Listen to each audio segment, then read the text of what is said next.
My name is Ashok Agrawal. I am the director of the Global Andrology Forum, and today is Saturday, May 25, and it is 8 a.m. here in the USA Eastern Standard Time. I am extremely pleased to introduce this webinar on scientific writing and publishing training. And we have two fantastic speakers, Professor Tomer Avidor Rice from the United States and Professor Ahmed Shokir, one of the most famous uh, andrologist, researchers, urologist from Egypt. And I'm going to properly introduce both of them. But before I do that, let me talk to you about the program that we have today. So we have now about 430 people who have registered for this course, for this program, and most of them have responded that they want to improve their knowledge about scientific writing and publishing training, and that they would like to learn about the strategies in scientific writing and publishing training, and that is why they have registered for this program. We have a large number of researchers, clinicians, scientists from almost 60 countries, and the number is just mind-boggling.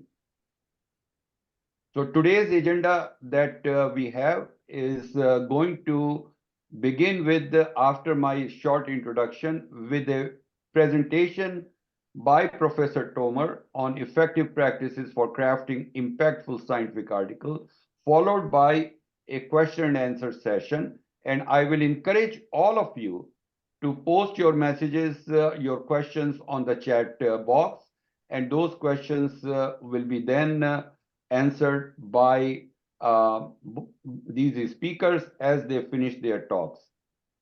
The next session, the next program will be the critical appraisal of an original article, and this will be delivered by Professor Ahmed Shokir, followed by a question and answer, and then a take-home message.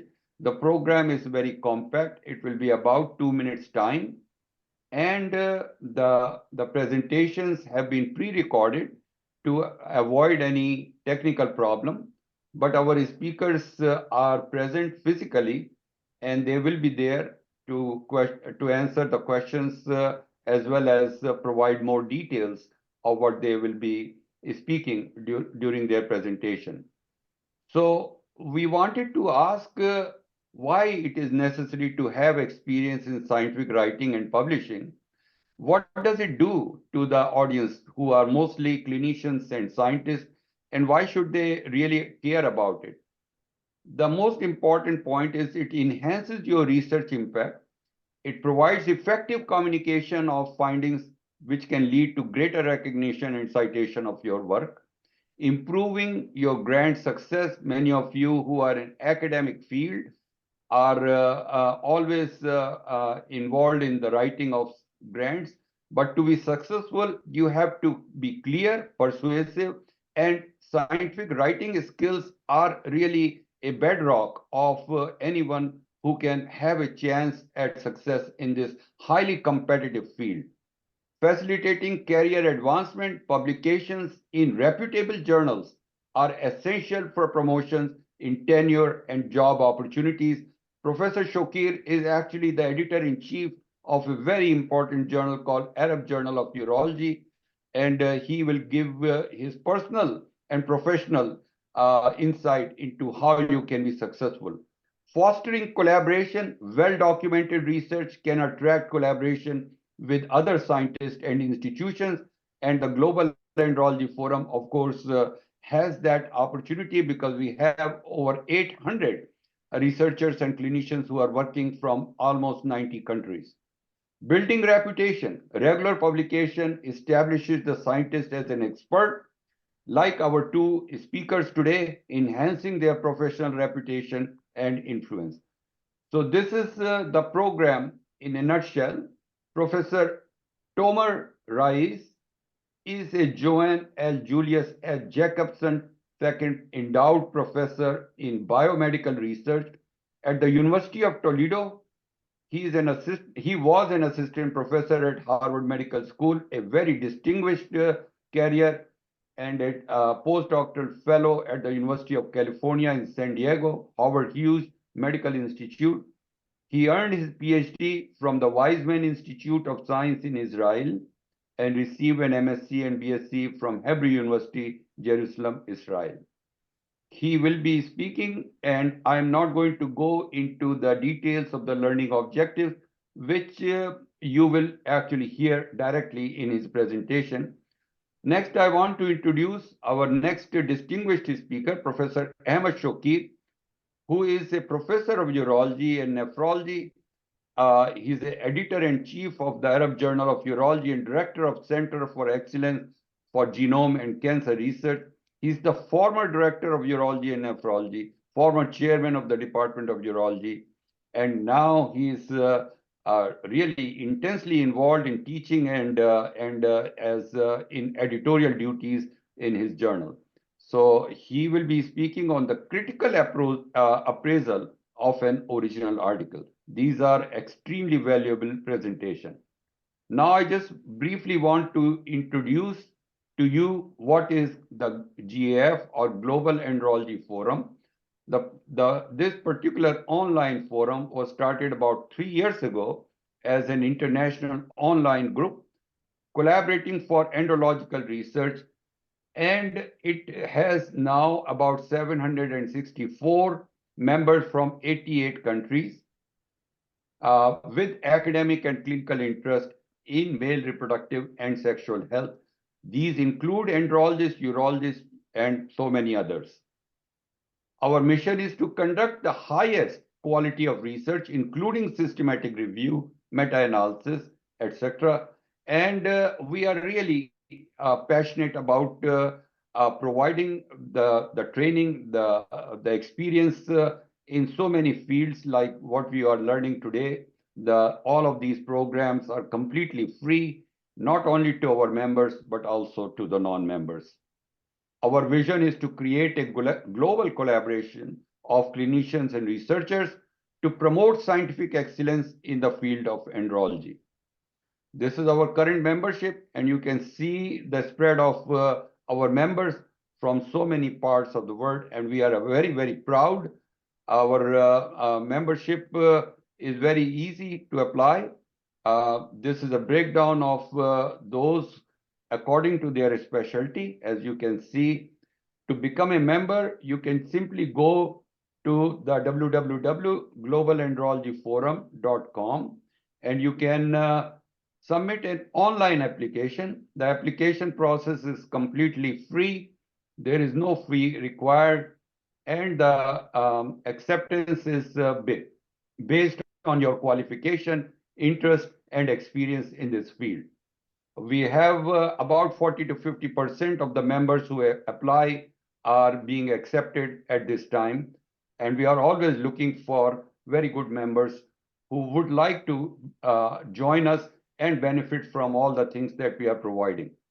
So with this, I would like to now request our assistant Daniela to begin the first presentation by Professor Tomer. So Daniela, you can begin the first presentation.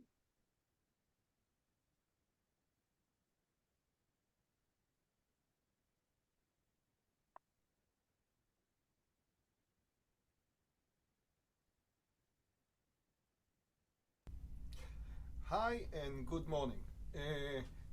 My name is Tomer Avidoris, and I'm going to be present here as part of the second GAF webinar on scientific writing and publishing training. I will speak specifically on effective practices for crafting impactful scientific articles. It is important to understand that currently in an open access and online era of scientific publication, papers are evaluated by many metrics.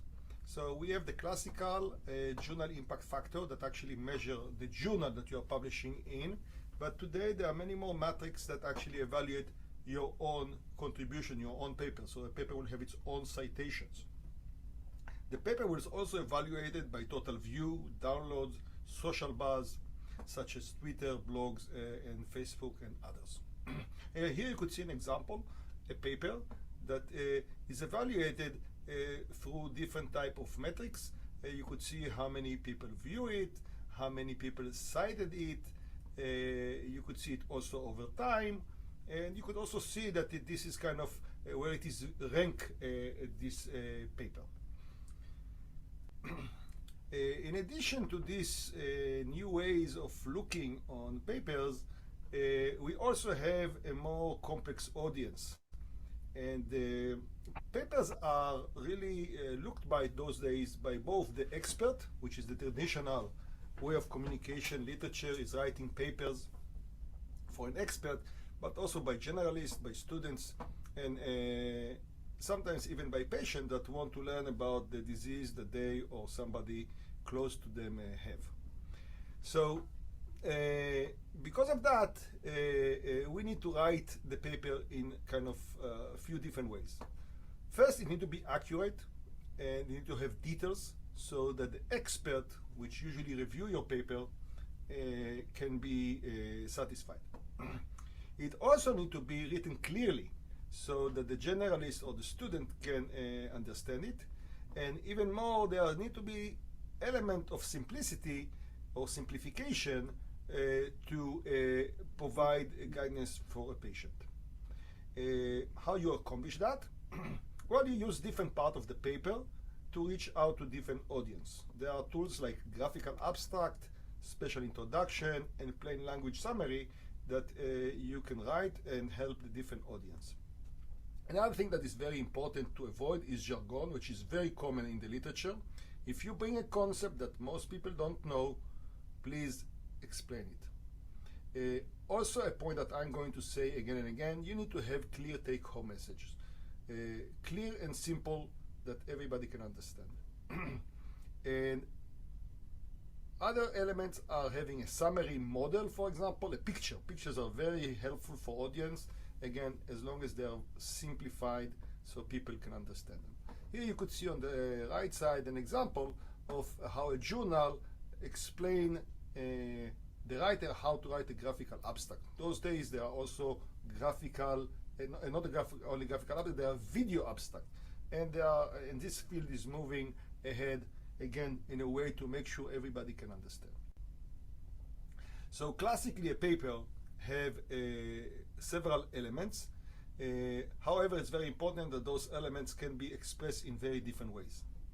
But usually there is a title, abstract, introduction, method, result. The result is the biggest part of the paper. It has figures and tables, and they have a legend.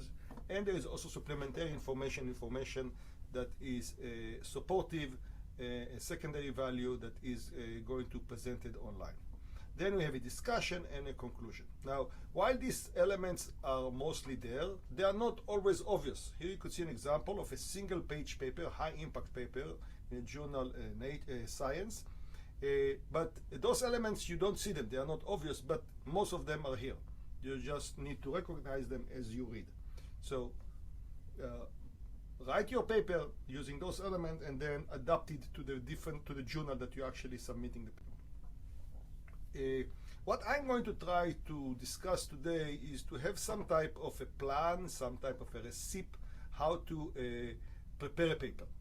And I'm going to try to include what to do and also how to do it. Of course, once you have these fundamental parts in your paper, you could always modify it and make it specific to both the subject that you are working on and also the journal that you are publishing in. I'm going to cover several elements. First, most of the big chunk will be the organization of the paper, but I will also go to details such as paragraph coherence and paragraph cohesion. Okay, I'm going to use a rule that help to explain how scientific communication is happening. This is actually not only limited to how you write a paper, it is also true for how you make a presentation, a scientific presentation in a conference, for example, or in a when you present to an audience a subject. It's called the 1+7+1 rule. So one title, and the title must have a take-home message. The audience need to know what they need to remember, what they need to know at the end of the day up front. That's very important. They need to be guided through after they know what is the take-home message. Then there are several fundamental content elements, and there is, which I'm going to explain in detail. And of course, finally, there is one accurate, comprehensive, up-to-date, and fair reference section. This is an element that sometimes people neglect to think about, but it is very important. Okay. How do we understand, how the audience understand the paper, how the reviewers see the paper? Well, a very important part is the take-home message. The take-home message is the lens through which we assess the paper. We assess, does the paper demonstrate, convince us of the take-home message? So this is really a fundamental part. It takes some time to actually reach the take-home message. It's not always obvious what it is in the beginning of the writing. Where do we find the take-home message? Well, you find it in the title of a paper. What is the take-home message? It is a brief answer to the paper research question based on the paper finding. It describes something we need to know. It does not describe a subject of study. So here's an example of such a take-home message. A novel atypical sperm centriole is functional during human fertilization. Now, when you read this title, you know, oh, this paper claims that there is this unique type of sperm centriole that functions during human fertilization.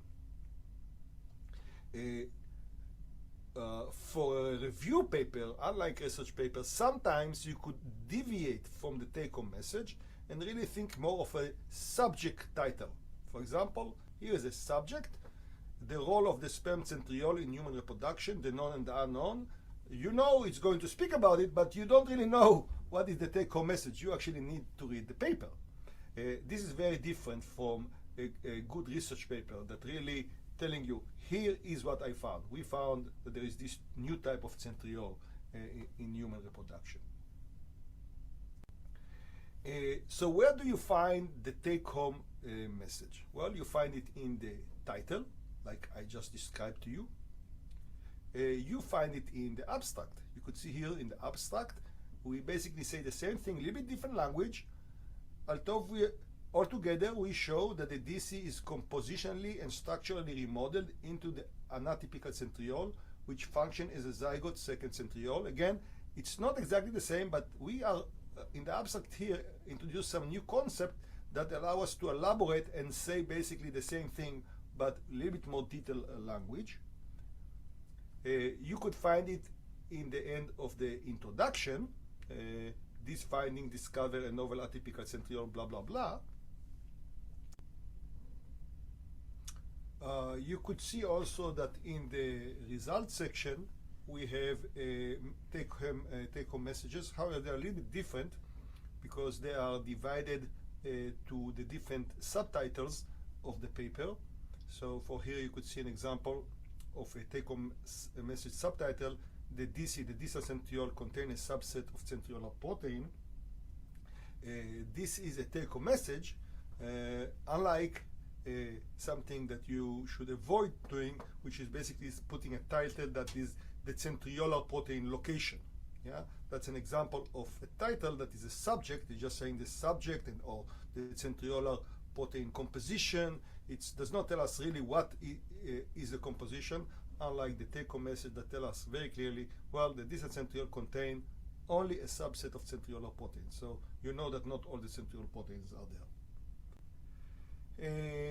We also have a take-home message at the end of the discussion, again reiterating the same point but using a little bit different language.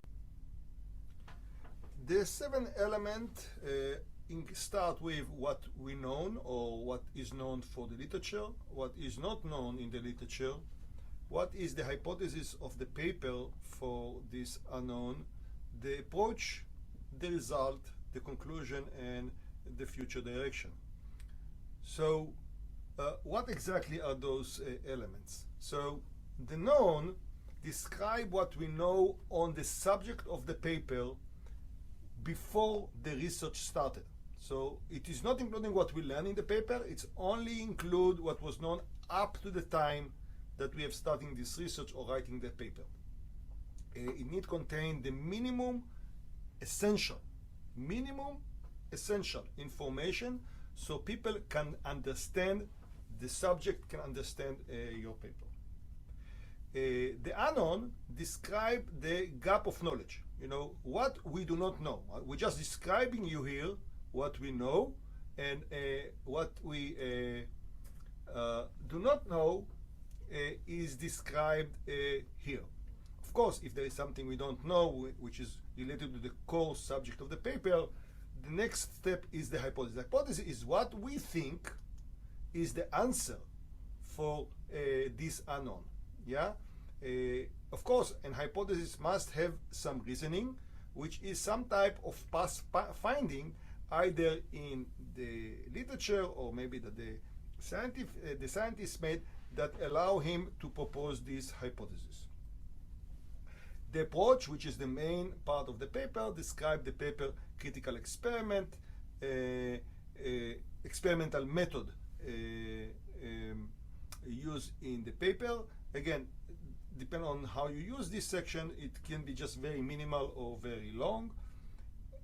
Next is the results, which are really the main part of the paper, where you really describe what you see, what you found. You don't interpret it yet, you just give it, okay, we found that there is a signal here, the humans are unable to conceive along this amount of time. It's just core finding, which are then, you of course provide some interpretation using what you know along with this result, and then you provide us with a conclusion. And of course, science is always just one element in a chain of scientific discovery, so you do need to describe it and how the knowledge you gain here really create the foundation for the next paper. Here are some examples, color-coded examples for how you put the different elements. So here's an example of an abstract of a paper, and you could see that it contained what was known, it contained the unknown. In this case, the order is a bit different. Again, the order can be sometimes different depending on the journal. You have, in this case, you could see there is no clear hypothesis in this abstract, and there is no clear approach. However, there is the results, and you could see here the conclusion, and you could see the future direction. So again, an abstract, you don't really focus too much on the approach. Maybe you don't have time for the hypothesis, but you put the other element. You then go to the introduction, and in introduction you may cover some of those elements that you did not describe. Again, you have the known area, you have the known here in black in the beginning. There is a lot of known with references. It followed by some sentence that say what is not known, and here you could see that there is a whole paragraph explaining the hypothesis. Again, after that, this is the continuation of the introduction. You could see that in the last paragraph of the introduction, many times we summarize, and we both put here both the approach, the results, and the conclusion here in red. So you could see that while we don't always use all the 7 elements in every section and section of the paper, we, based on the style of the person and the subject, and also how the maturity is the question, we address those 7 elements. Here is an example of a section in the result. Yeah, it has a subtitle here, You could see it is a take-home message subtitle, and then it contains here the known, we have the results, and we have a conclusion. Here is another paragraph, another subtitle. Again, we have a take-home message subtitle. Here we start with the approach, we move to the result and the conclusion. So you could see we have those 7 elements that we can play and choose depending on the relevance of the section. What do I want to do? Do I want to say all the 7 elements? Do I want to see only 5 of them, 3 of them? It really depends on the content of the part. But those are the kind of content you want to make sure you have. Here is a discussion, for example. The discussion, many times in a paper, the first paragraph in a discussion is a summary of the whole paper again. And you could see here again that we have in this case the results with the conclusion in the first paragraph. And then it followed by other sentences that include a lot of future direction, for example. Now, it's very important to understand that this 7 element, or the 1 plus 7 plus 1, is not only true for a paper, it's not only true actually for a presentation, it can also be true for when you write a grant, when you write a proposal. The only difference is the timing. So, of course, you're going to have a title of the expected take-home message, yeah? For example, you could have the 7 element, the known is known in the literature, the unknown is unknown, you have a hypothesis, but then the approach and the result and the conclusion, the future, you write as something that is going to happen in the future. You write your planned approach, you write your expected result, you write your expected conclusion, then you could say, well, if all go well and our hypothesis is correct, then this is going to be our expected future direction, and of course you will have references. So the 1 plus 7 plus 1 kind of formula apply to many different type of scientific communication. The next topic is related references, which is the third part of the 1 plus 7 plus 1. It addresses common error found while citing references. And we have divided them to several categories just to help to explain them. So one of the most common mistakes is that we do not cite an error. This happens usually when the author makes some general claims and they think, oh, we don't really need to provide a citation. The truth is you do, because not everybody have the same knowledge background that you have. As remember, we have discussed the need to address all different groups of readers. This can be easily corrected by carefully reviewing the manuscript after you have wrote it and ensuring that all claims have a citation. Another type of citation mistake is actually a factual error. Sometimes a paper make an incorrect description of the finding of the paper they are reviewing or they're using as a source. It can be a number mistake, it can be a description that is not accurate. Again, this type of a mistake, actually you need to go back and read the paper, make sure that you are citing it correctly. The other type of mistake, which we describe as a selective citation, it has several types of mistakes. For example, an author may cite their papers or those paper colleagues that they are working closely more because they are more familiar with the content. The author may also ignore some type of citation because they are familiar with the old literature and they are not so familiar with the recent literature about this subject. An author may also select some type of a smaller study that is better fit with the hypothesis of their paper rather than a more extensive study that may not be so perfect for the hypothesis. So those are all biases that need to be corrected, and the best way to do it is really to do some type of a systematic literature review for each of the citation point, and making sure that you are really providing a comprehensive and accurate citations. Actually, one of the most common citation problem is the issue of incorrect source type. What do we mean by incorrect source type? So there are two types of literature. There is primary literature and there is secondary literature. Primary literature is when there is a research paper that describes a discovery. That's the primary. Then you have a review paper, you have a book chapter. They are really reviewing a lot of information and putting it to you as easy to read. It's easy for you to read and find information, but it's secondary. It's some level of interpretation. It may not be always so accurate. So it's really important not only to cite secondary literature, it's important to cite the primary literature. And sometimes actually it's the best is to put them side by side. Put the primary and the secondary together. It showed that the community support the hypothesis that was generated by the paper, by the primary source. Another kind of a mistake is insufficient support. So, research is an evolving business. We make more information. Some hypotheses that was very prominent actually decline. They are replaced by another hypothesis.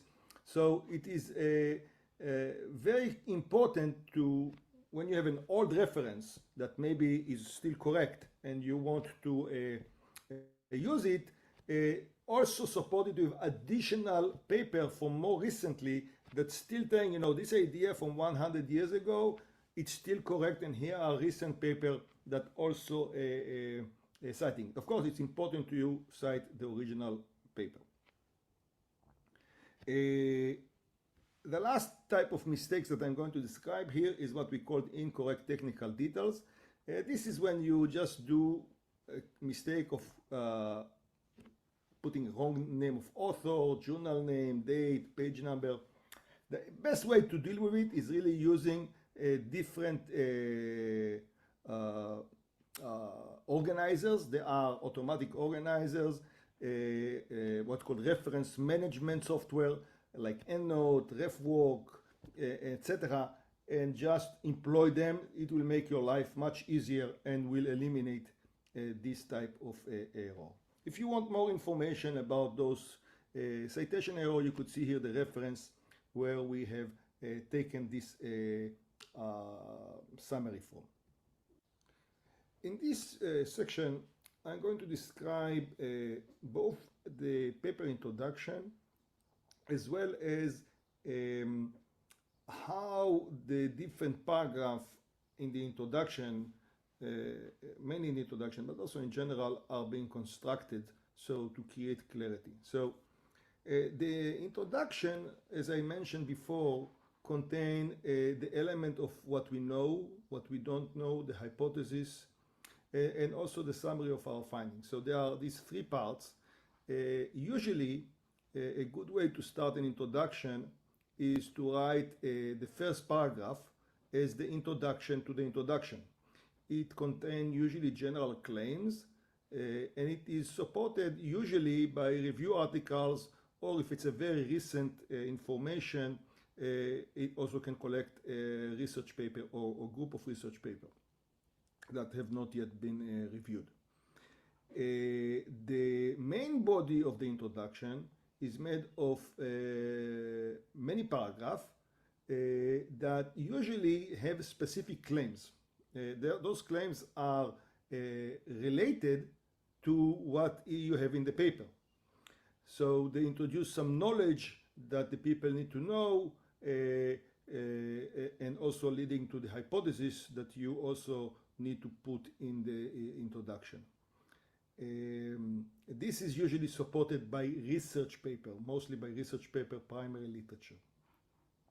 And then you have the last paragraph of the introduction, which is basically a summary of the finding of the paper. The advantage of this summary of the finding relative to the abstract is that you have the reader now read all the information in the introduction, so you could use additional terminology to summarize the paper. This is also usually one paragraph, and many times it does not include citation because you are really summarizing the finding of your paper.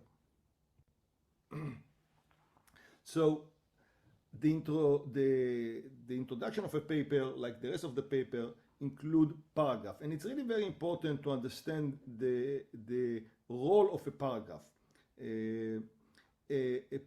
For a paragraph to be effective, to be clear to the audience, it must start with some general statement that usually encapsulate in some way the take-home message.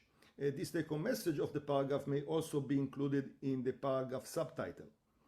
And it is cited by a review or collection of research references. Now, after you make the first claim in the top of the paragraph, then you continue with a series of connected arguments that validate the take-home message, and they provide a detail about it. The paragraph then usually end up with again restating the take-home message using the language that we have acquired, the detailed language that we acquired and the evidence we acquired in the body of the paragraph, and usually try to connect it now to the rest of the paper. So again, to reiterate, a good paragraph is have what we call the coherence. It is logically connected and consistent. A clear paragraph, a good paragraph, have one idea. So it's a one take-home message. It contains minimal essential supportive evidence. We don't want to put too much information. We want to take the strongest, the most convincing existing evidence to make the case. As I said before, it starts with a claim that is similar to a take-home message. It then continues with a series of evidence of the claim and explain how the evidence is support the claim. Finally, again, an important point that I'm going to emphasize again and again, after you have tell us all this important information, you need to restate it, again, using the information that you gave us at the main body and connect it to the claim of the paper that you are writing. The next point I want to go about is paragraph cohesion. This is again referred to what I just told you a second ago, the last sentence in a paragraph. When you give us a paragraph in a paper, it must be related to the paper you are explaining, the paper you are writing. So as part of restating of the finding of what you want to claim in this paragraph, you need to raise some questions that may be addressed in the paper. You may want to say, well, this is a method I'm going to use in the paper. You basically need to connect. You need to tell us, why have you told us about this paragraph? Why it is relevant to the paper? A good paragraph, of course, is made of argument. For example, if you write an introductory paragraph that tells us what we know, it's an important part of what we describe in the introduction, it is usually made of multiple arguments or claims. A good style of writing an argument is to tell us the claim and then show us the evidence. So it is very important that an argument are made both of claim and evidence. The claim is the point that you are trying to make, and the evidence is the information that validates your point. And we can discuss two types of argument or claim. There are general claim, something that people usually know, and then you just include the what, you just tell us what is the claim. Or you have a specific claim, it's really important, you want to substantiate it, and this include in general, including to the claim, also how it was done, where it was done, and other information that provide detail, making the argument stronger. In this section, I want to speak about common mistakes that interfere with clarity. I'm going to mention three types of mistakes. acronyms, synonyms, and verb-noun combinations. So one of the most common mistakes is that people are using too many acronyms. You need to avoid acronyms. They make the reading much more difficult for the reader, especially a person that is not very familiar with your literature. Maybe somebody starts to read in the middle of the paper, and then he does not know the definition of the acronym. So you really want to use acronym only in cases where you are repeating some word or combination of word 10 times. Again, there is no point to make an acronym to one word. If you make an acronym, it should be several words, really taking a lot of space. Space is not a big issue in our era of electronic online publishing.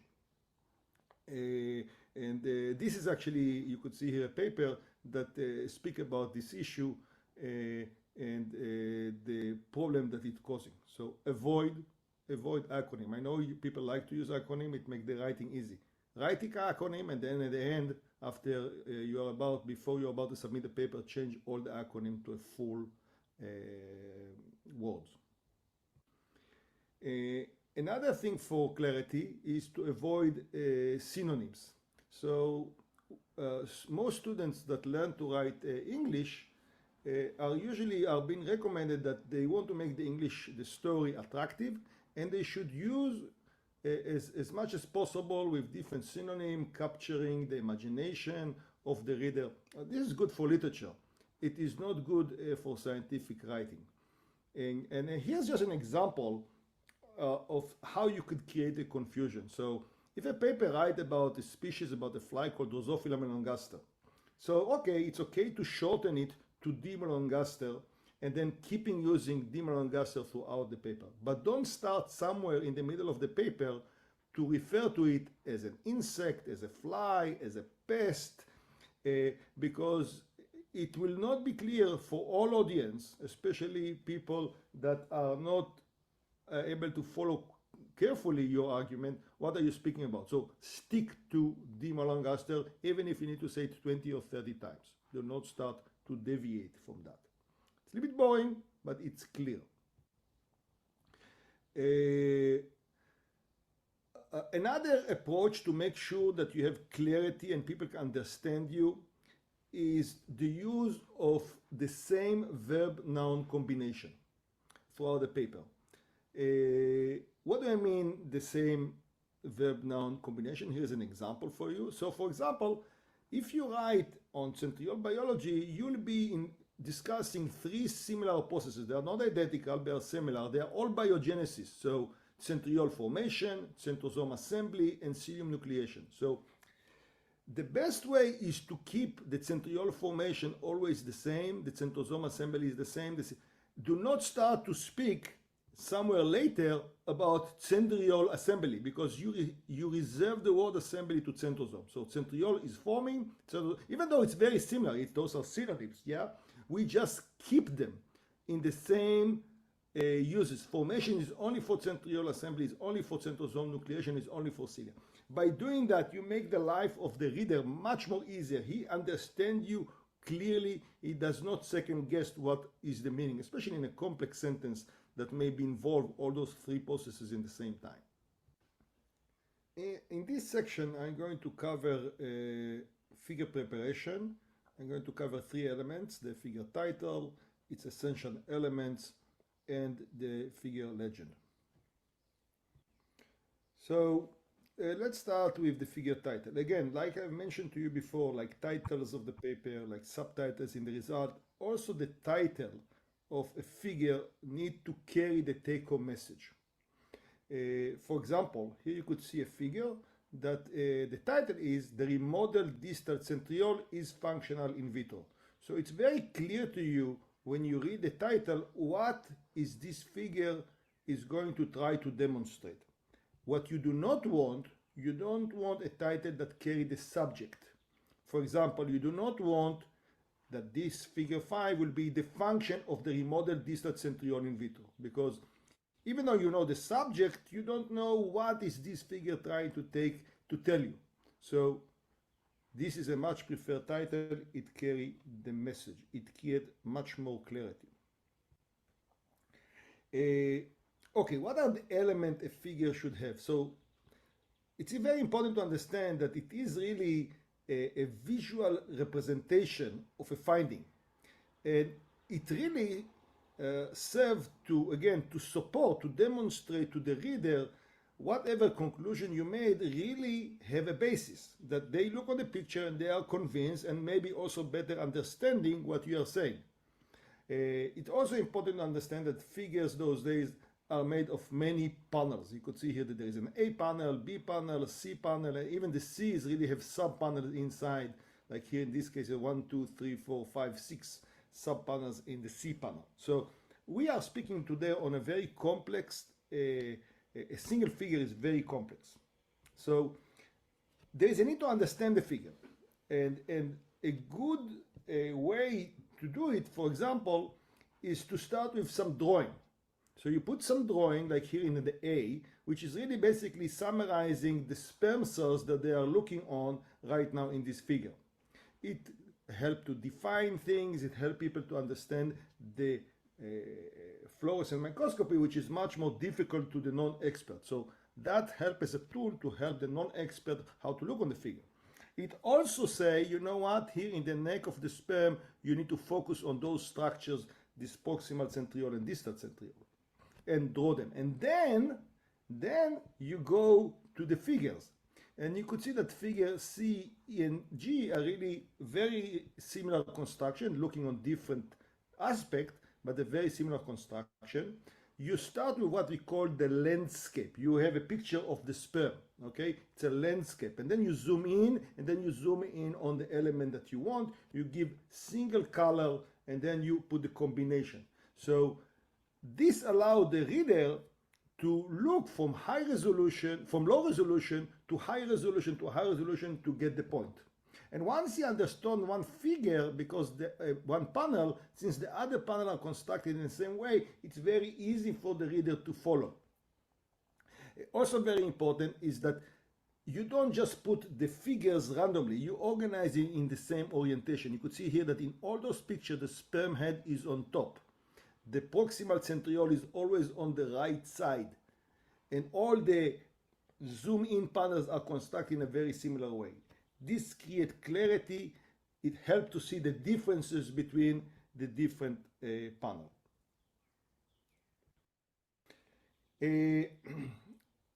Another very important thing that the panel should include is annotation. Every part of the figure that is of significance to the reader, you need to annotate. It could be an acronym. In the figure, you can use acronym, as long as you define them, of course, in the figure legend. So the nucleus here, the nucleus is here. Sometimes you use an arrow, sometimes you use a bracket, and you explain a different element of the figure. You also need to put scale bar. You could have a low magnification scale bar and a higher one, and even a middle one, and then the highest one. You must have a scale bar in every panel. It's critical for people to understand what are you speaking about. Of course, ultimately, this will come up with a very comprehensive figure legend, and that you must define, as you could see here, all the different elements, all the N's and the H and the T's, all those acronyms we use are very well defined.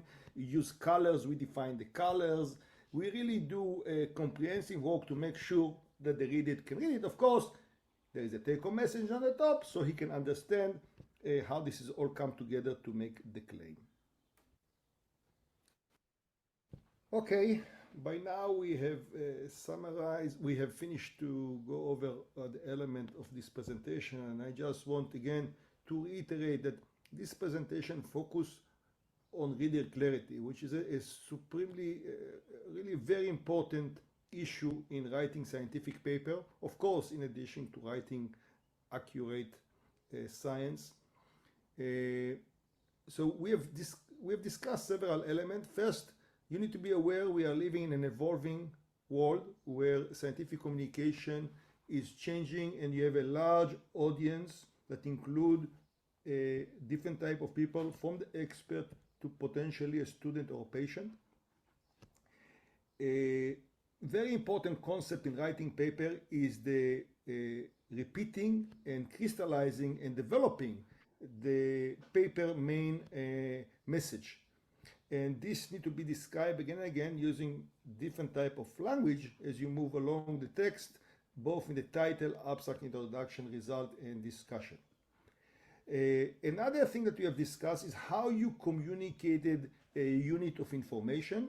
And for that, we need to use, at least I recommend using the 1 + 7 + 1 rule. Every unit of information need to have a take-home message.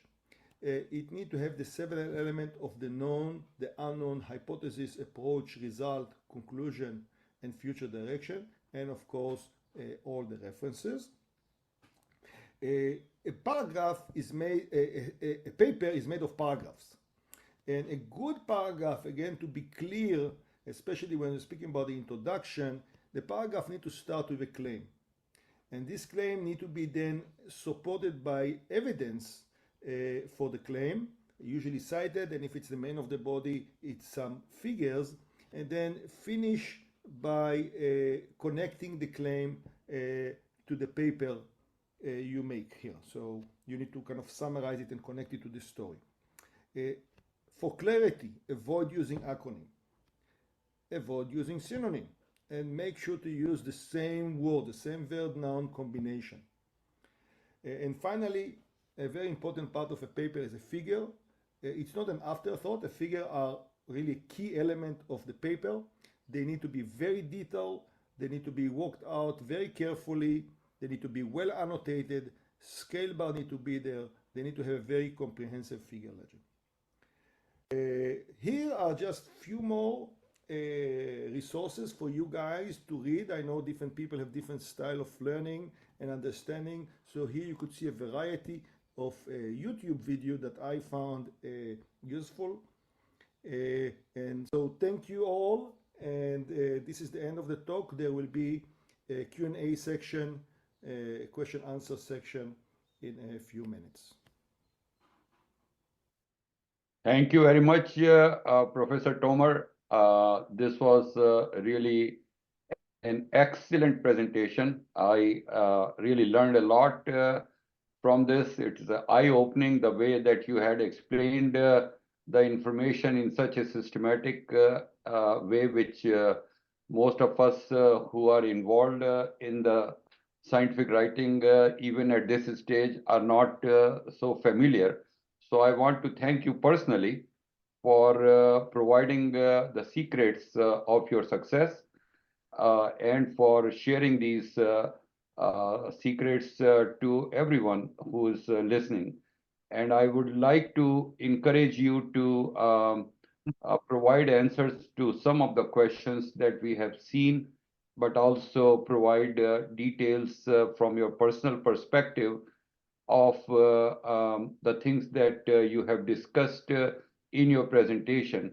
So I will actually give you this time to not only answer the questions that have come on the chat, but also to perhaps look at the common issues that you see when you are reviewing the articles or when you are actually training your researchers in scientific writing and publishing. What are the common issues that you see perhaps could help our listeners who are here in terms of their success in this very important area of scientific writing and publishing. So I will let you speak now. Thank you, Ashok. I'm trying to see if there is any question here on the chat. I'm not sure I see a question, so I may just, in the meantime, let me know if you see any questions popping up. There is one question, and as I see, and I think this is from Dr. Huda Omran. She said that she complimented you, and then she asked, is there a guideline to design a graphic abstract for researchers? Well, there actually there are. If you look on most journals, they will provide first thing they will tell you, the dimension. So you need to follow very carefully the dimension that they gave.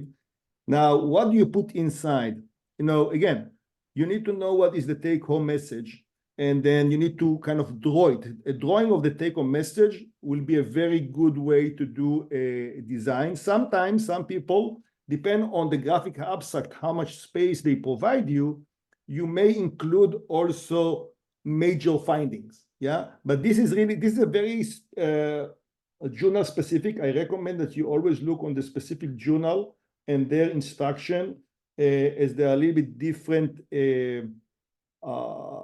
instruction. But in general, a drawing of a model, no, I read it, if I look on it, I can understand the title of the paper, and then some critical evidence that you have. It is a key experiment, you could summarize it visually. That will be also a great. Is this answer the question? I believe yes, you did explain. One of the question that comes up repeatedly in my experience is of variable length of articles for different journals. Some have a very specific requirement of 5,000 to 6,000 words, and some may have a more limited space for a review or a mini review of 2,000 or 2,500 words. Now, many of our audience and people we work in the Global Andrology Forum are very good in writing in a very expanded format their articles, and they have significant problem in terms of condensing the information to the desired length. What are your suggestions? Should this be a process which should be done once the person has a free flow of ideas and have written the entire article, to go back and start chopping it down and trying to condense? Or should they be much more conservative and limited in their way of writing, so they kind of keep an eye on what they are writing and try to be very much on the word limit right from the very beginning? What is your suggestion? What is the best approach for meeting this kind of challenge? This is a great question, and I'm going to give you an annoying answer. It depends. It depends on actually who the writer. I work with many students, and you could see that different students have different style arriving to the point. Ultimately, at the end, we must achieve the space limit.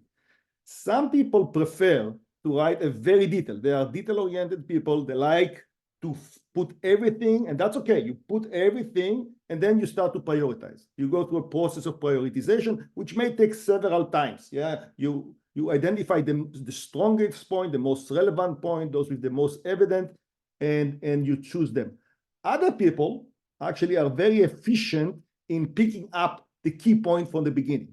This is their personal strength. And then they actually can, from the beginning, write to the point. But again, I think this is very personal. And the key is that you should know who you are, what is your writing style, and then work either the approach that is to the point, or if you need, especially if you are not very familiar with the subject, you may need to write the whole detail and then slowly build up and prioritize it.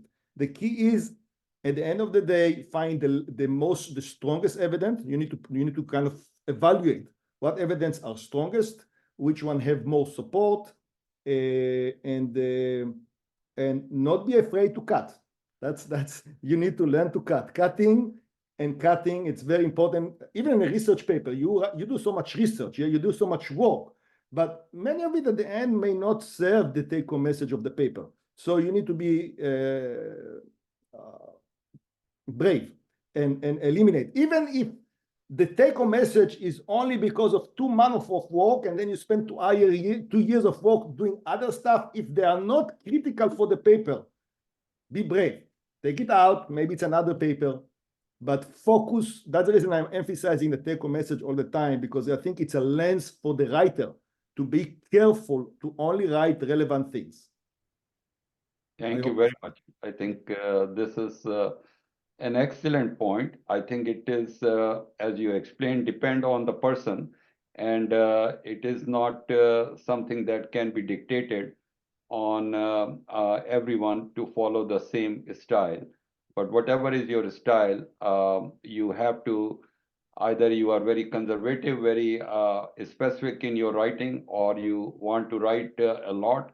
At the end, I think you have to choose the most important information from the article and make it be supported by evidence either from your own findings or from the findings that are already available in the literature. So this is really a very, very important point. Let us see. I will encourage Professor Ahmed Shokir to perhaps also come up and see if he can ask our friend Professor Tomer some questions from his side to engage our audience and also to make the talk very interesting. So Professor Ahmed Yes, Shokir is here, and yes. yeah. Thank you very much, Professor Tomer, for the excellent presentation. I'm so happy to hear this very informative lecture. I do thank you very much. I'm asking you, do you prefer, in my personal experience, I do prefer the title to be indicative, not declarative title, because the declarative title, which means that you declare the conclusion. Sometimes many of the readers, they take the take-home message of the declarative title, and then will be satisfied from this, and may go to read only the abstract, and then they stop reading the rest of the article. So I encourage, when in my lectures, in my point of view, I do encourage that the title will indicate the subject, but don't declare the conclusion, to encourage the readers to go in depth and they read your paper. What do you think? First, thank you. So this is a good example of a different opinion in science. So I think this is, people do need to understand that even when it go to science, there are different perspectives. I understand your point. You want to people read the paper, but I also know that we live in an era where there are a lot of papers, and we cannot cover all the literature. So the declarative title, as you describe it, is very good also because people know, what do I want to read? Because here's a paper that makes a claim, I want to read about it. Of course, you need to read the paper. I think we both agree. You cannot just read the title and be off of it. You cannot just read the abstract. You need to read the paper. This is very critical. I just think that in a time where there is a lot of paper, there is a lot of science, and things need to be clear, and I prefer the option of declarative. That's all our paper, unless it's a review paper. Yeah, I agree with you. In a review paper where it is really very large body of evidence and there is no singular point, I think then you could go with this type of title. But yeah, I actually do believe in a research paper. Also, sometimes in a review paper, we write a review paper that we want to come to, we want to address a specific point. We want to provide a hypothesis maybe in the review paper. You may then kind of put in as a possibility the declarative statement. But yeah, I understand your point. I just Okay.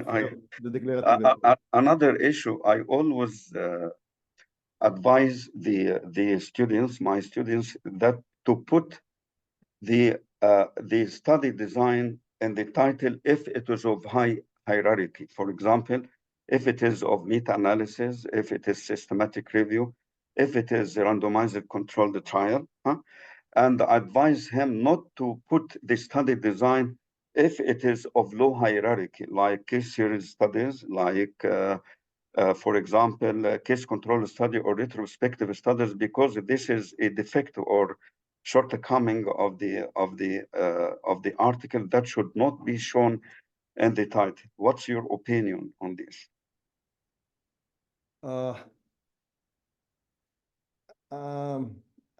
I think I'm about transparency. I think transparency is very important in science. We need to be transparent about the key element. So of course you don't, you need to declare if it's a pilot study, for example, it's just a study that show the beginning. It's not have a strong evidence. You could write can write a pilot study. I think it's important. I think Yes, pilot is important because it is something that that is very new. Yeah, but I'm telling about case series, about retrospective studies, etc. Sometimes some of the authors put the study design of very low hierarchy according to the evidence-based level and the title. And this I always advise not to put it, except it is if it is of high hierarchy, like RCT, randomized control, the trial, systematic review, meta-analysis, etc.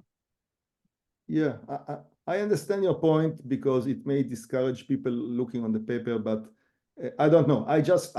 I love transparency. I think information Yes, it is needs to be. transparent. You are not telling nothing true. It is just not to show a defect of the article and the title. But inside the materials and methods, you will put your study design. I am not telling that Yeah. I understand. you will say something what it is not existing, but don't show it in the title because it is a defect.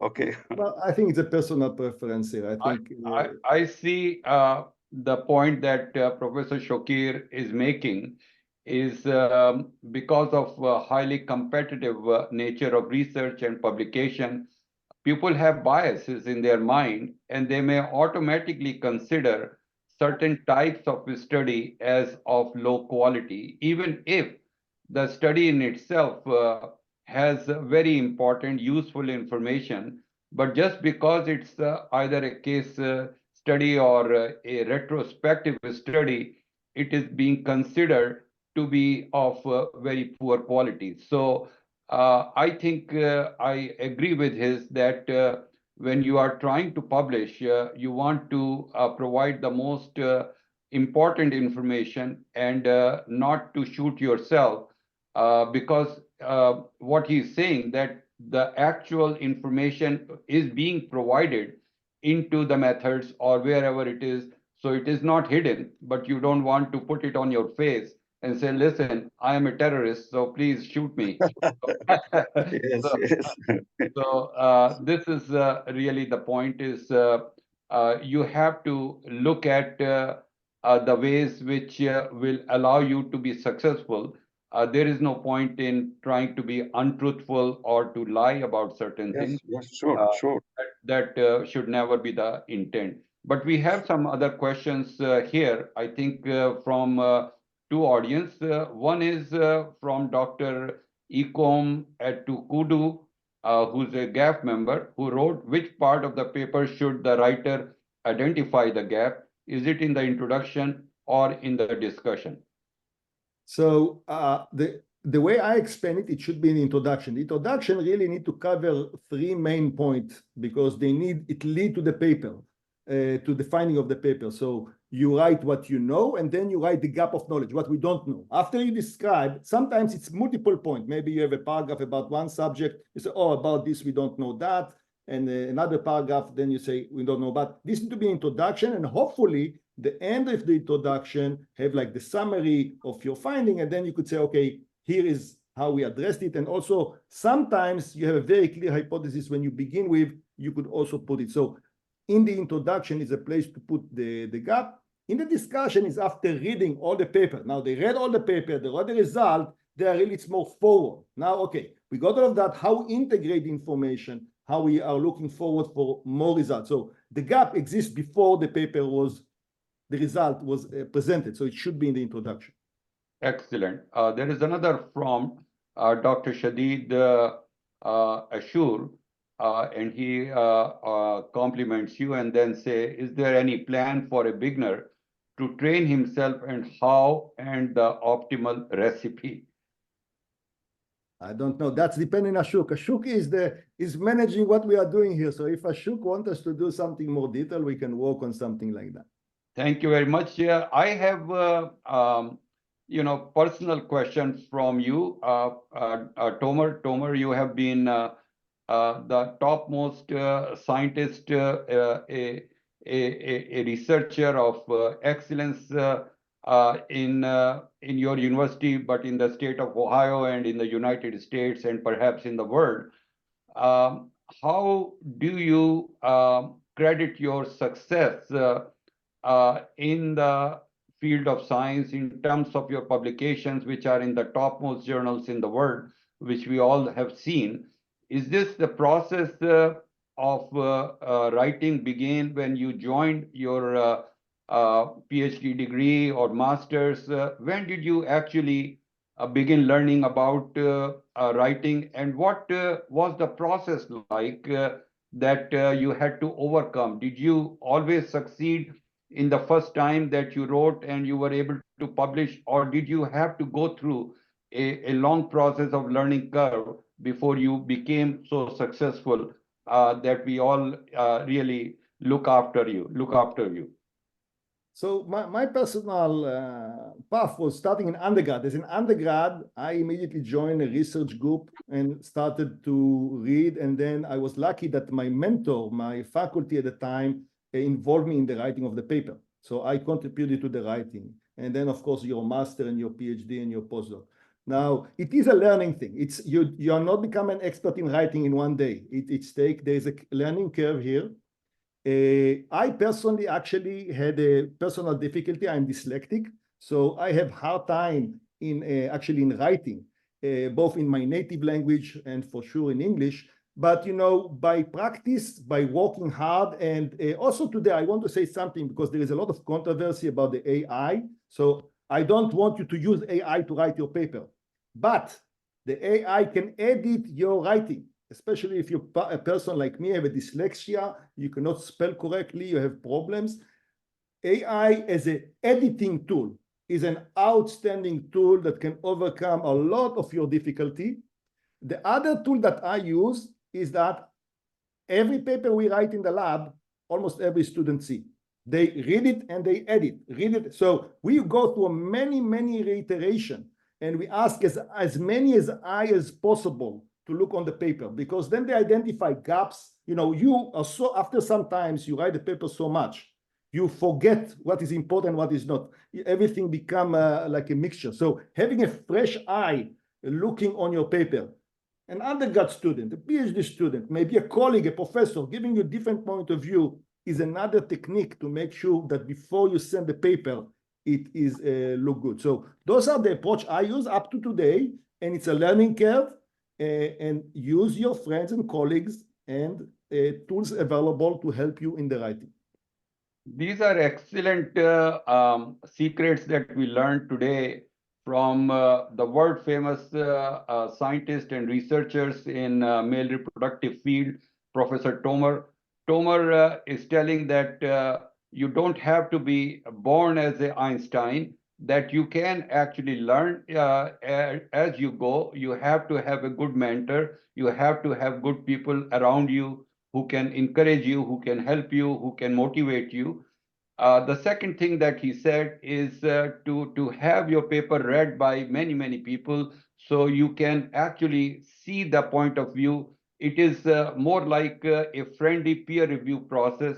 What you are thinking always may not be what people are really understanding from what you are writing. So you have to see the point of view of others when they read your paper, and you learn from that, and you can make a suitable adjustment. The third important point that Dr. Tomer told us today, that don't be afraid of the AI tools. Don't become a slave of that. Don't use the tools to write your research, because that is completely morally and ethically wrong. But you can use that in terms of making your message concise, maybe much more easily understood at times that you have a very complicated message that you would like to simplify. So you can use the variety of AI tools which have immense power in terms of certain functions that you can utilize, but to use the AI tool blindly to do things that your brain is supposed to do, I think will not serve you well. So I think these are excellent messages that we heard from Professor Tomer, and I want to thank him for this wonderful lecture that we heard.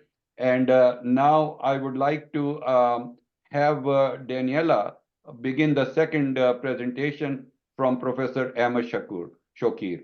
So, etc. Sometimes some of the authors put the study design of very low hierarchy according to the evidence-based level and the title. And this I always advise not to put it, except it is if it is of high hierarchy, like RCT, randomizer control, the trial, systematic review, meta-analysis, etc.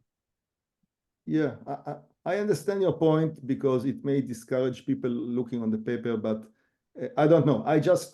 I love transparency. I think information Yes, it is needs to be. transparent. You are not telling nothing true. It is just not to show a defect of the article and the title. But inside the materials and methods, you will put your study design. I am not telling that Yeah.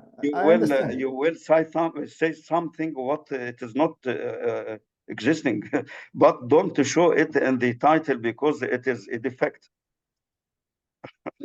Okay. Well, I think it's a personal preference here. I think I see the point that Professor Shokir is making is because of highly competitive nature of research and publication, people have biases in their mind, and they may automatically consider certain types of study as of low quality, even if the study in itself has very important, useful information.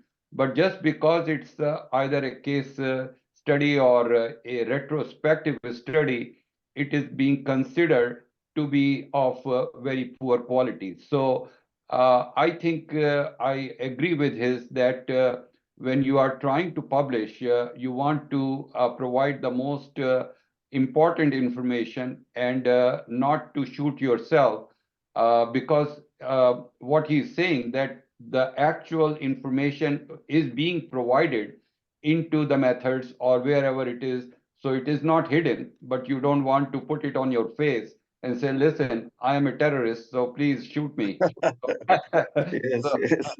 So this is really the point is you have to look at the ways which will allow you to be successful. There is no point in trying to be untruthful or to lie about certain things. Yes, sure, sure. That should never be the intent. But we have some other questions here, I think, from two audience.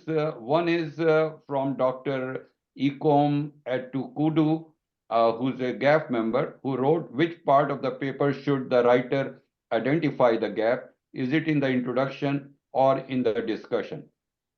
So the way I explain it, it should be an introduction. The introduction really need to cover three main points because it lead to the paper, to the finding of the paper. So you write what you know, and then you write the gap of knowledge, what we don't know. After you describe, sometimes it's multiple points. Maybe you have a paragraph about one subject. You say, oh, about this, we don't know that.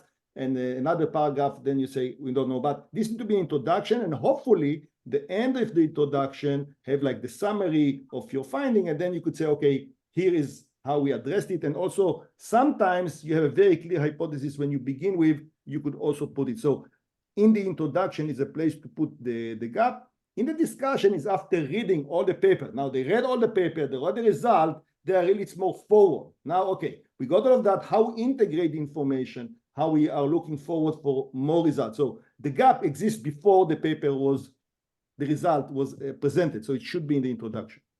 Excellent. There is another from Dr. Shadid Ashur, and he compliments you and then say, is there any plan for a beginner to train himself and how and the optimal recipe? I don't know. That's depending on Ashok. Ashok is managing what we are doing here. So if Ashok wants us to do something more detailed, we can work on something like that. Thank you very much. I have, personal questions from you, Tomer. Tomer, you have been the topmost scientist, a researcher of excellence in your university, but in the state of Ohio and in the United States and perhaps in the world. How do you credit your success in the field of science in terms of your publications, which are in the topmost journals in the world, which we all have seen? Is this the process of writing began when you joined your PhD degree or master's? When did you actually begin learning about writing, and what was the process like that you had to overcome? Did you always succeed in the first time that you wrote and you were able to publish, or did you have to go through a long process of learning curve before you became so successful that we all really look after you?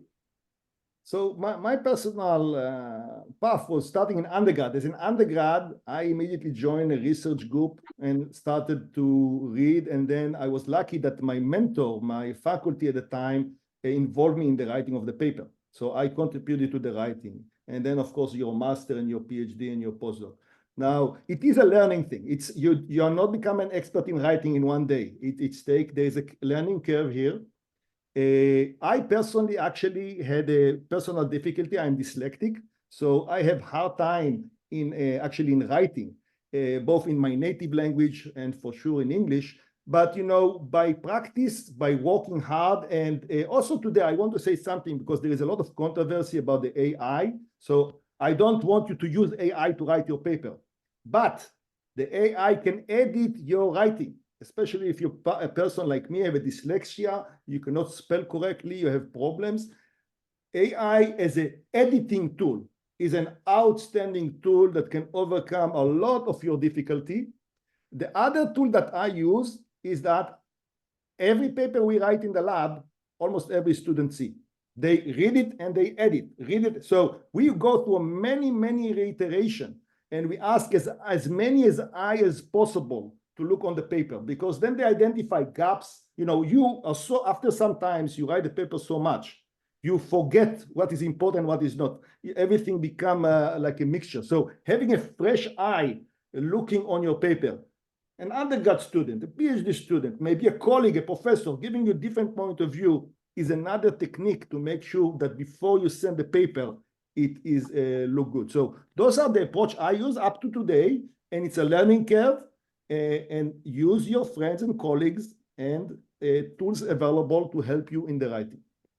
These are excellent secrets that we learned today from the world famous scientists and researchers in male reproductive field, Professor Tomer. Tomer is telling that you don't have to be born as an Einstein, that you can actually learn as you go. You have to have a good mentor. You have to have good people around you who can encourage you, who can help you, who can motivate you. The second thing that he said is to have your paper read by many people, so you can actually see the point of view. It is more like a friendly peer review process. What you are thinking always may not be what people are really understanding from what you are writing. So you have to see the point of view of others when they read your paper, and you learn from that, and you can make a suitable adjustment. The third important point that Dr. Tomer told us today, that don't be afraid of the AI tools. Don't become a slave of that. Don't use the tools to write your research, because that is completely morally and ethically wrong. But you can use that in terms of making your message concise, maybe much more easily understood at times that you have a very complicated message that you would like to simplify. So you can use the variety of AI tools which have immense power in terms of certain functions that you can utilize. But to use the AI tool blindly to do things that your brain is supposed to do, I think will not serve you well. So I think these are excellent messages that we heard from Professor Tomer, and I want to thank him for this wonderful lecture that we heard. And now I would like to have Daniela begin the second presentation from Professor Ahmed Shokir. So Daniela, you can please begin the video presentation.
Please stay online. She is going to start the video. Nothing to be alarmed.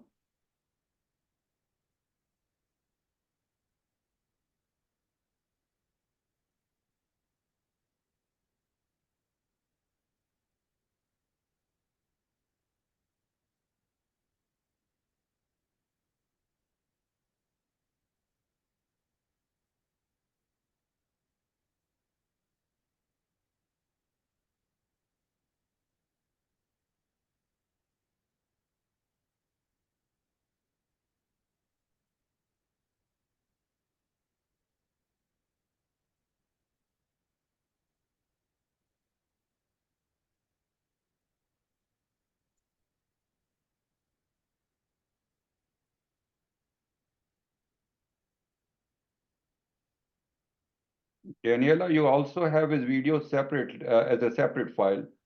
So if it is not working as a combined file, then you can run just the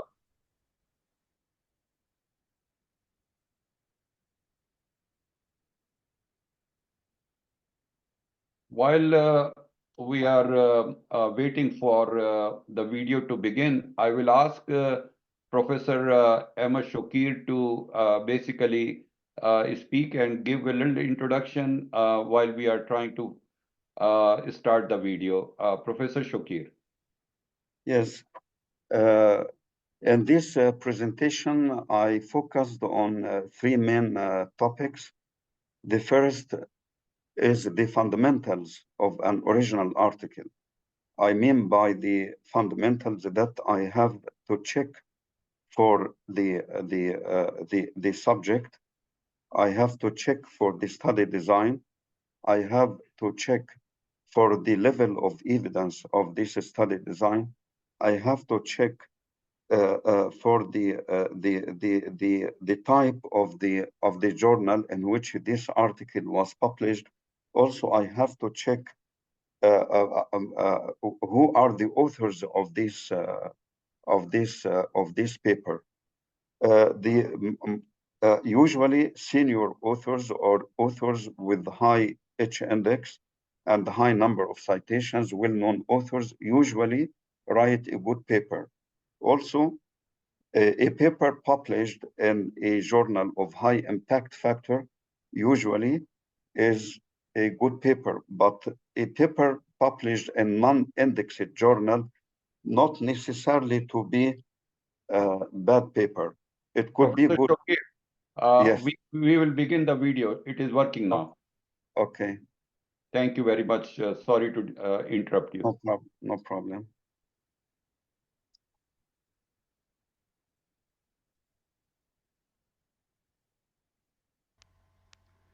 The title of the present lecture is Critical Appraisal of an Original Article.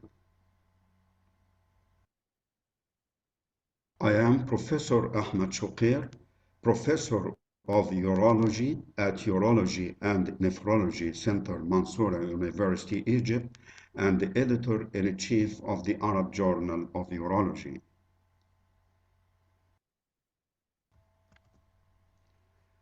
For critical evaluation of an original article, we have to check 3 items. The first item is critical appraisal of the fundamentals related to the original article. These include the journal, the authors, the study design, the level of evidence, and the subject. The second item for critical evaluation of an original article is detailed appraisal of all the contents of the article, starting from the title and ending by the acknowledgement.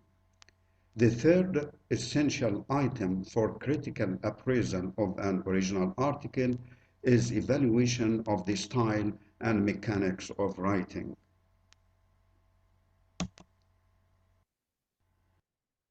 The first fundamental item for critical appraisal of an original article is evaluation or ranking of the journal in which the article was published.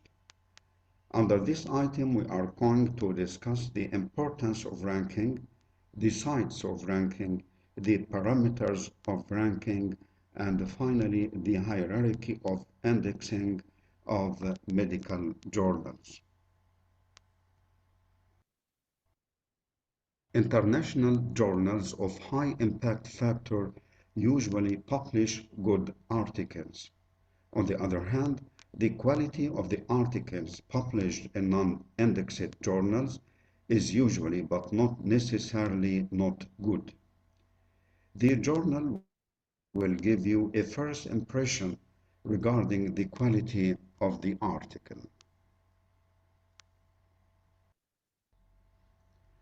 There are 2 main sites of ranking of medical journals. The first is Journal Citation Reports, abbreviated as JCR, which belongs to Clarivate or Web of Science, and the second is SMAGO Journal Rank, abbreviated as SJR, which belongs to Scopus.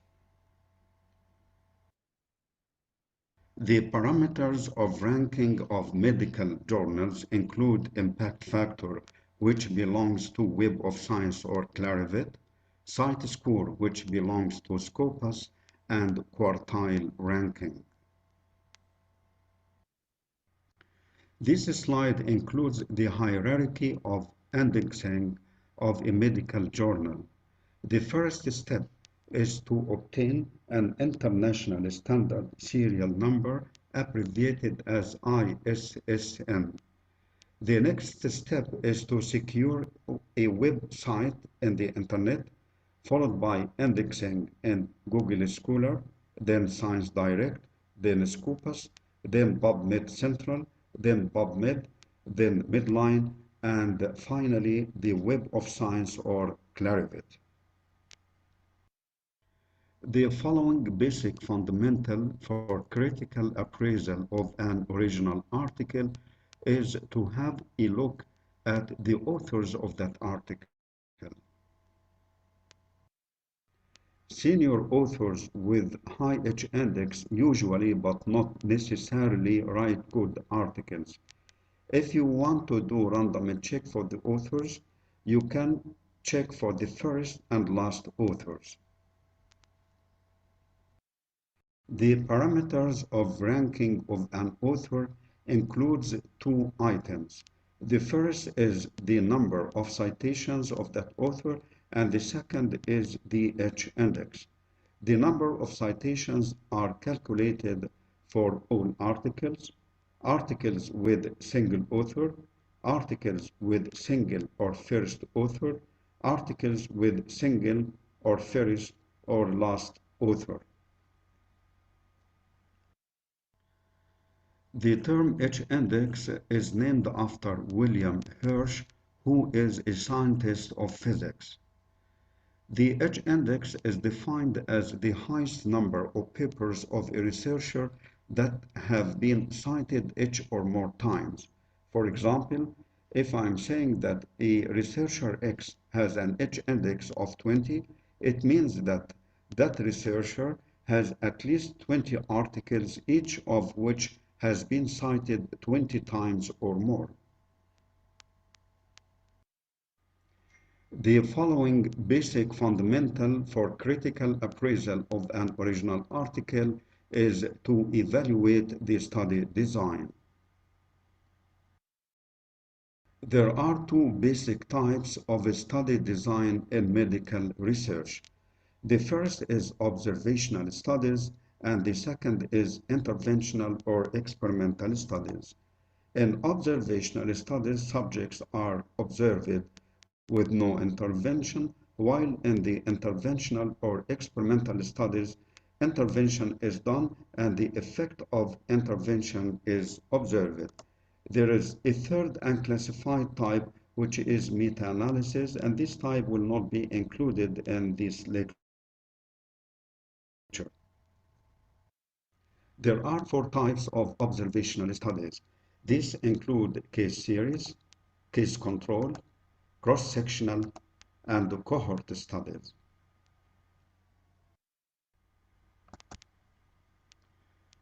Here is today. To the left side is yesterday. To the right side is tomorrow. A study that represents today, we call it survey or cross-sectional study. A study from today to yesterday, we call it case control study. A study from today to tomorrow, we call it cohort study. A study from yesterday to today, we call it historical cohort study. The other type of study design in medical research is the interventional or experimental study, which is defined as intervention is done and the effect of intervention is observed. The interventional or experimental studies could be controlled or non-controlled. In controlled studies, according to the time correlation between the study and the control groups, there are various types of interventional or experimental studies. If the study and the control are carried out at the same time, this study will be a parallel or concurrent controlled study. This could be randomized or non-randomized.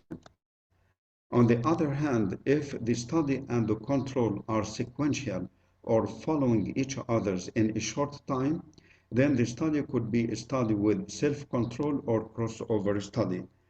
And if the control was carried out long time before the study, then the study will be a study with historical control.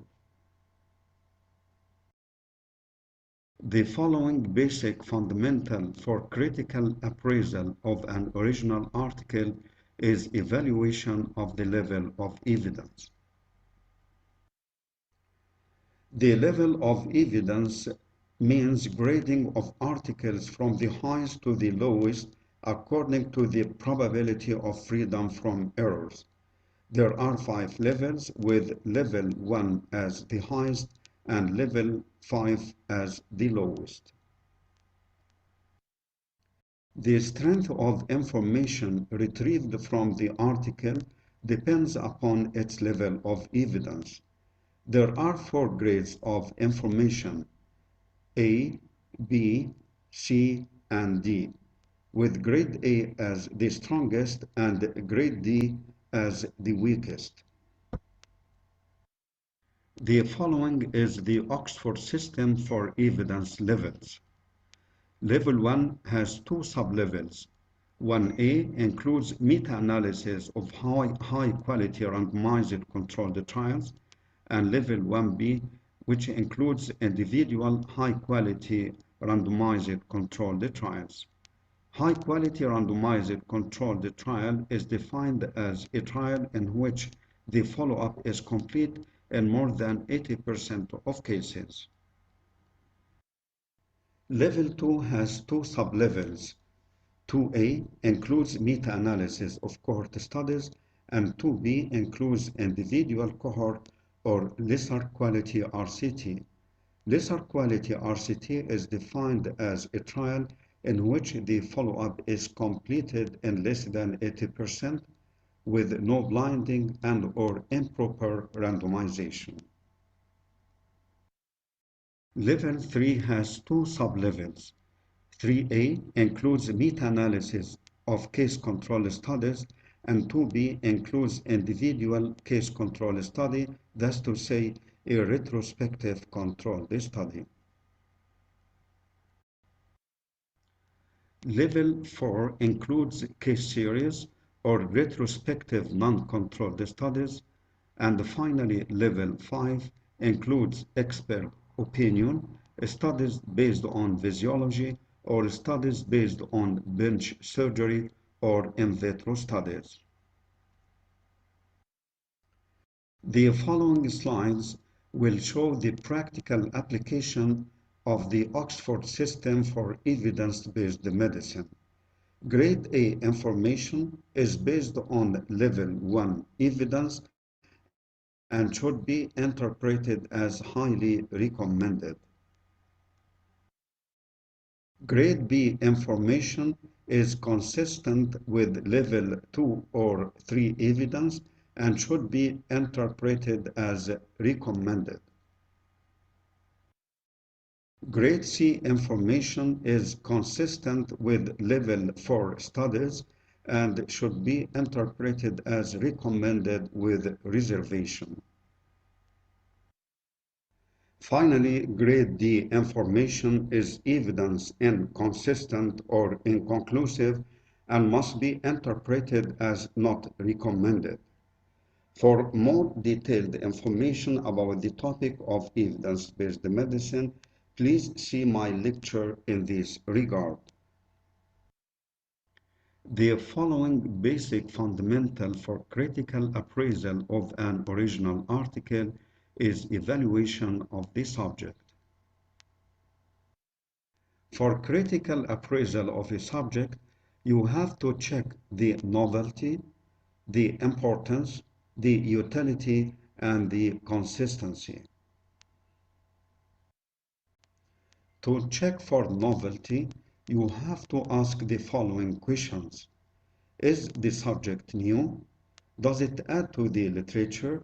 Does it cover an important gap in the literature? To test for importance of a subject, you have to ask the following questions. Does the author convince you of the importance of his study? Does the author explain why did he choose investigating this particular subject? Does the study answer a timely and important question? To test for utility of a subject, you have to ask the following questions. Can you apply the results of the article for your patients? Only statistically significant, but also clinically important. To test for consistency, you have to ask the following question. Are results of the article consistent and similar to results of other similar studies?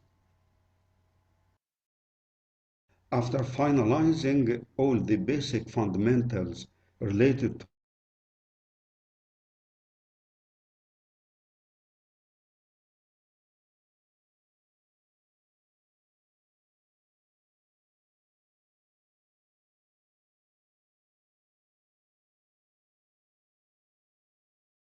We cannot hear you, Ashok. Daniela, the video has stopped.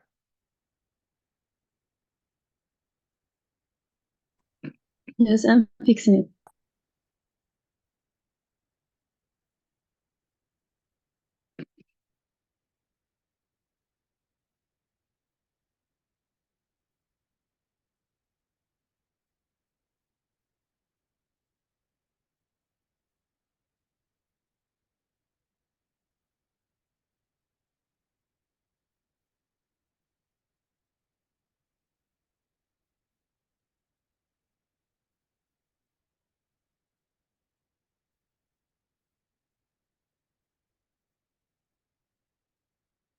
while we are waiting for Daniela to overcome this technical problem here, which may be momentarily, I think she started.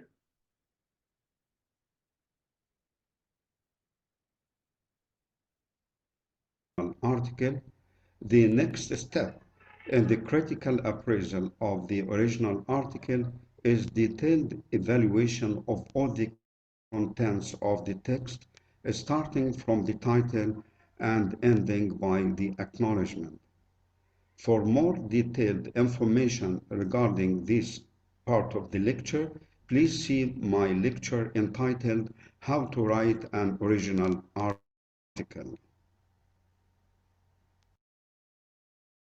For critical evaluation of the title, you have to ask the following questions. Is the title informative, specific, and comprehensive?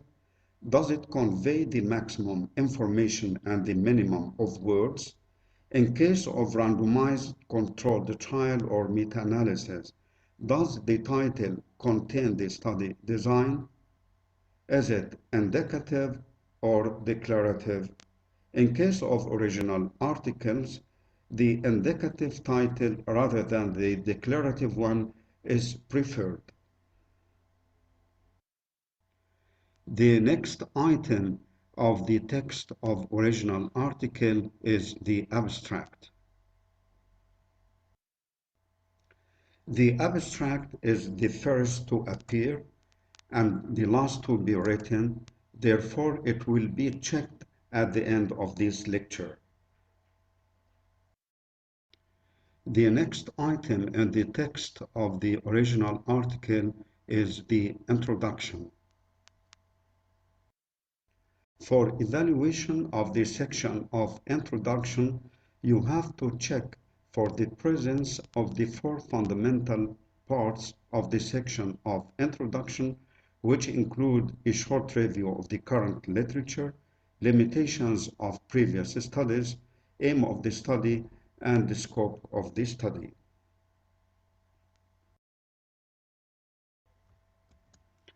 This illustration represents the four fundamental parts of the section of introduction, including a short review, the problems and limitations of the existing literature, the aim of the study, and finally the scope of the study.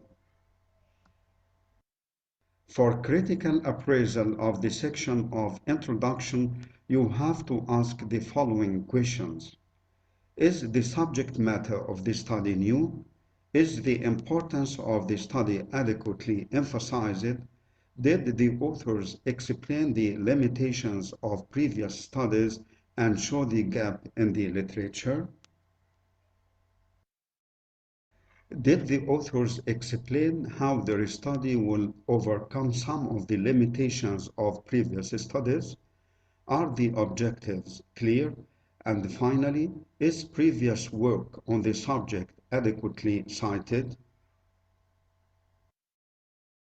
The following item is the section of materials and methods. For critical appraisal of the section of materials and methods, you have to check for the presence of the five fundamental parts of this section. These five fundamental parts include materials, methods, study design, statistical analysis, and finally ethical considerations.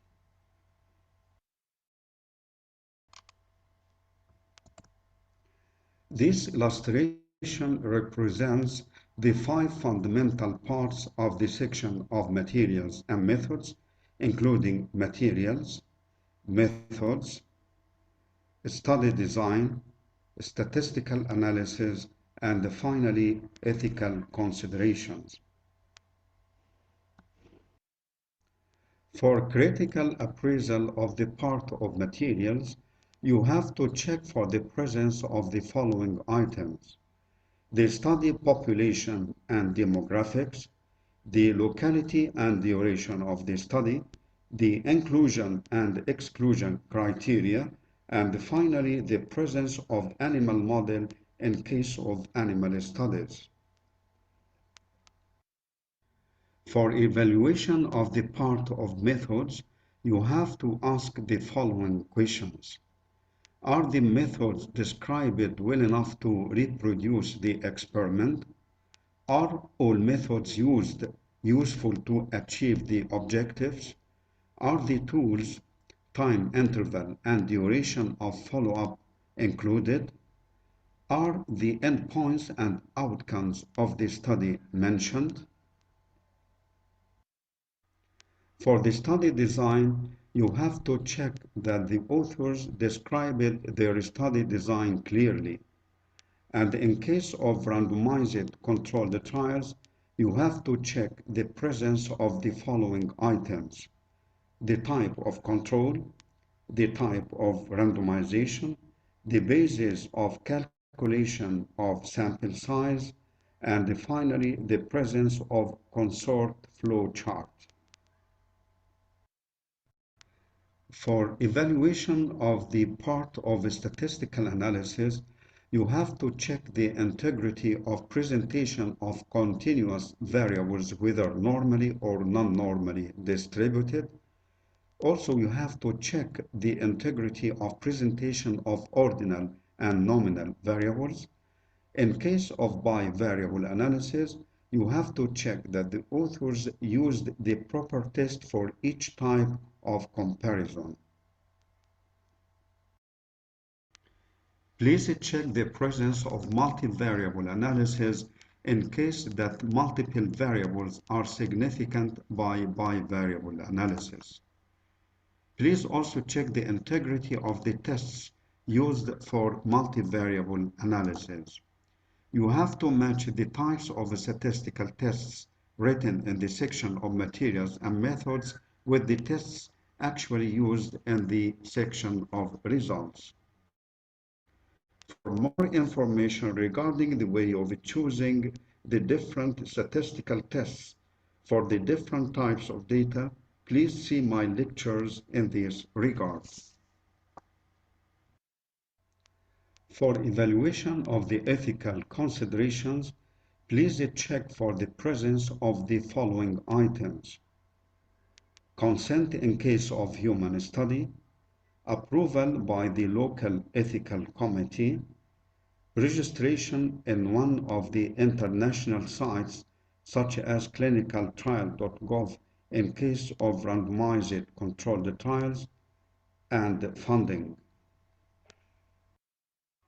Please also check for the presence of conflict of interest and be sure that the ethical principles were followed in dealing with human or animal according to one of the international declarations.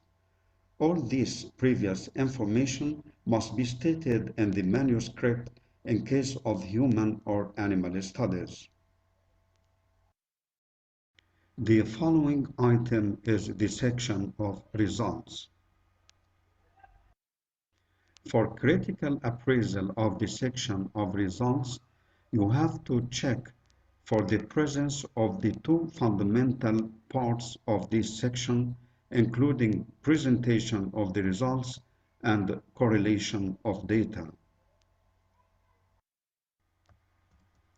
This illustration represents the two fundamental parts of the section of the results, including presentation of the results and correlation of data. For presentation of the results, you have to check the following items. Be sure that the results are clear, straightforward, and not confusing. Also, authors should provide results for all methods mentioned in the section of the methods. There is no result mentioned in the section of results not mentioned in the section of methods. There is no redundancy, as every result is mentioned once, either in the text, table, or graph. Please also check that all comparisons are provided by their own statistical analysis. Results are not only statistically significant but also clinically important, and all results are relevant to the objectives. The following item is the section of discussion. For critical appraisal of the section of discussion, you have to check for the presence of the four fundamental parts of this section. These fundamental parts include introduction to the discussion, discussion of the results, new additions of the author's study, and finally, limitations of the author's study and advice for future studies.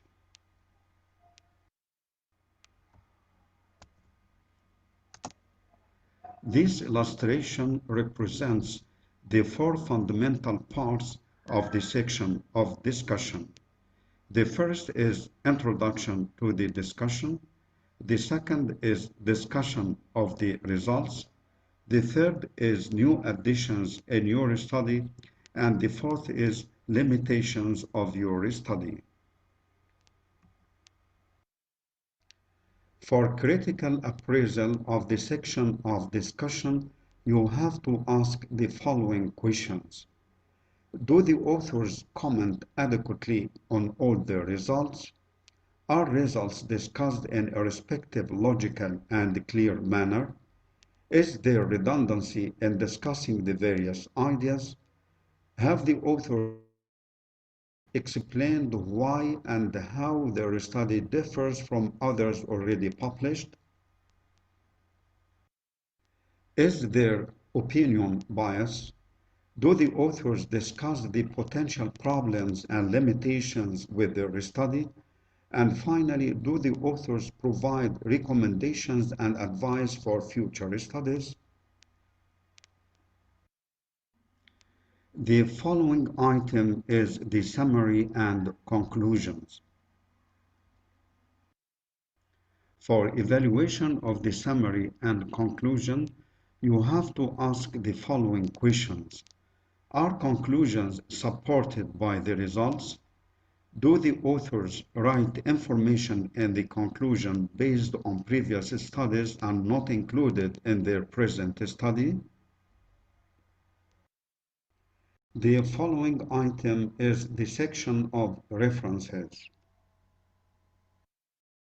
For submitted manuscripts, check that the style of the references in the manuscript is matching with the format of the journal. Please also check the arrangement and completeness of all items of the references according to the format of the journal regarding the following: the number of authors, the family name and initials, the title of the article, the name of the journal, the year of publication, the volume number, the issue number, the first page, and finally the way of presentation of last page. Please also check the timeliness of the references through checking the number of references in the current and the 2 previous years. Also, you have to check the adequacy of the references and see if some important references are missing. Also check the number of books and review articles versus the number of original articles. The total number of references must be checked versus the recommended number by the journal. And finally, you randomly check the integrity of 2 or 3 references on one of the international sites.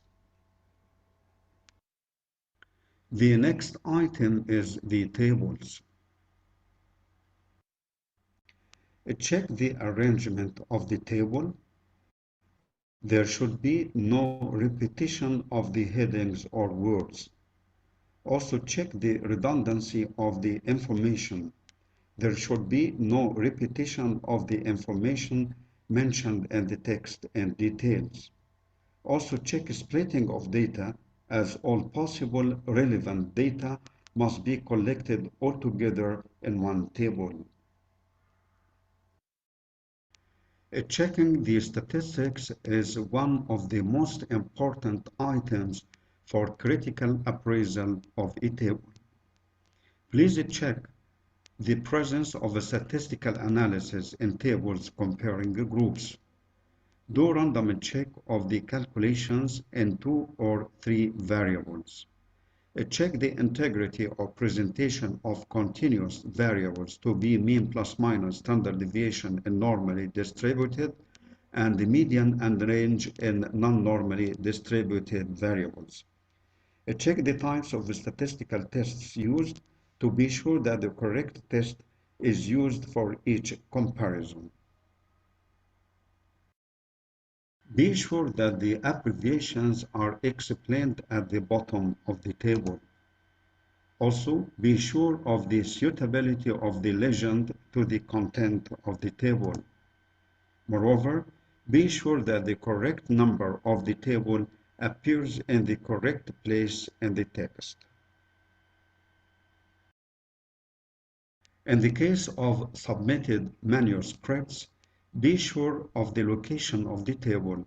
It must be after the references and not written within the text. Please consider the instructions of the journal regarding the maximum number of tables. The following topic is the figures and legends to figures. For critical appraisal of figures and legends to figures, please check for the following items: simplicity versus sophistication, repetition or contradiction with the information mentioned in the text or tables, suitability of the legend to the content of the illustration. Be sure that the correct number of the figure appears in the correct place in the text, and be sure that each figure has a number and the legend of each number is relevant to the figure itself. For submitted manuscripts, please check that legends are written in a separate page after the tables, and legends are not written above or below the figure as a graph.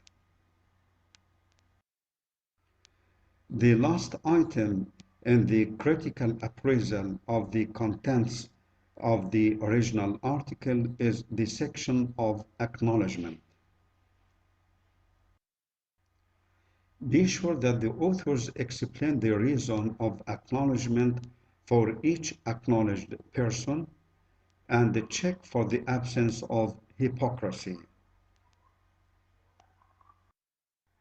As stated before, the abstract is the first to appear and the last to be written in the original article. For critical appraisal of the section of abstract, please check for the following items in case of submitted manuscripts. Check that the format of the abstract is relevant to the style of the journal. The number of words is relevant to the instructions of the journal. All important and relevant information regarding the background, objectives, methods, and results are included. And finally, there should be no references and no unexplained abbreviations in the section of abstract. Please also check the presence of all relevant information regarding all fundamental items. The conclusions must be supported by the results. There should be no information taken from other papers rather than the present article. The last item in the critical appraisal of an original article is evaluation of the style and the mechanics of writing. For submitted manuscripts, please check for plagiarism, check for spelling, syntax, and grammar mistakes. Be sure that the verb tenses are relevant to each section. Test the style of writing to be clear, simple, and straightforward. There must be no use of bizarre words like most, sometimes, probably, I guess, I think, etc. Please also check for the absence of repetition and wordiness. Please also check for the absence of unethical way of writing, including use of jargon, pretentious writing, and hypocrisy. For more information regarding the ethical violations of scientific writing and publishing, please see my lectures in this regard. This is the end of this lecture. Thank you very much. Thank you, Professor Shakir.